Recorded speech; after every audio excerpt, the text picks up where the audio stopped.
አሰላሙ አለይኩም ወራህመቱላሂ ወበረካቱ። ያ ጀማዓ እንዴት ናችሁ? እስኪ እዚህ መጽሐፍ ላይ ያለውን አንድ ነገር ላሳያችሁ። ይታያችኋል መጽሐፉ።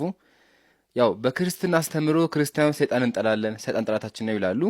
ግን መጽሐፋቸውን ገልጠን ስናነበው ሰይጣን የቤተ ክርስቲያን አገልጋይ እንደሆነ እናገኛለን። ማስረጃውን መጽሐፉን ተመልከቱ። ገድለ አቡነ ዜና ማርቆስ እንደዚህ በማለት ያስቀምጣል።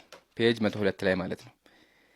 ይህንን ሰይጣን በአባታችን ዜና ማርቆስ የሕይወት ዘመን ሁሉ ከሰው ወገን የሚረዳው ሌላ ሳይኖር ከዚያች ሀገር ለቤተ ክርስቲያን የሚሆነውን እንጨት እየተሸከመ ሲያገለግል በደብረ ብስራት ኖረ ይላል። ስለዚህ ቤተ ክርስቲያን ይገነባላቸዋል፣ እንጨት ይሸከምላቸዋል ማለት ነው። ቀጥል።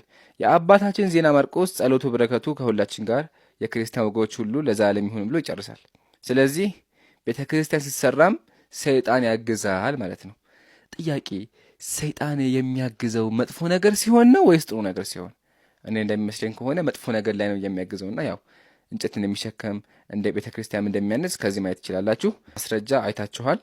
ለነበረን ቆይታ እናመሰግናለን። ወሰላሙ አለይኩም።